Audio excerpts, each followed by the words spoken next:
अगं राहू दे ना बाळा, कशाला पाया पडते. तुमची प्रयत्न यश. अरे बापरे, हळू उठा बरं का आता. खूप खूप अभिनंदन श्रद्धा. थँक्यू. केतन खूप खूप अभिनंदन. मी तुझ्या कष्टांना फळ मिळालं. जवळजवळ वर्ष झालंय. या ना दोघं पण.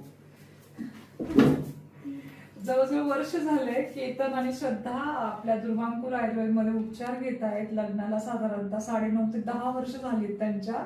आणि मला वाटतं 10 वर्षांनी हे मोठं फळ तुम्हाला मिळालेलं आहे. आणि एवढा पेशन्स धरणं खरंच सोपं काम नाहीये. पण दोघंही सदैव हसतमुख आणि चॅलेंज स्वीकारत होते. तिचे जवळजवळ 9 IUI झालेले आहेत. लॅप्रोस्कोपी झाली आहे श्रद्धाची. सगळे उपचार फेल झाले होते. IVF सांगितलं होतं. परंतु तुला कसं कळलं दुर्वांकूर आयुर्वेद बद्दल? व्हिडिओ बघून. युट्यूबला बघितलं होतं का?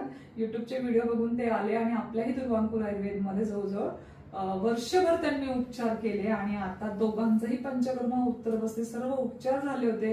मी आता तिची लॅप्रोस्कोपीच करणार होते, कारण ऑलरेडी एक झालेली आहे म्हणून मी थांबली होती. म्हणलं नको करायला. आणि त्याच्या आतच तिला आता कन्सिव्ह झालेला आहे. तर खूप खूप कॉंग्रॅच्युलेशन्स.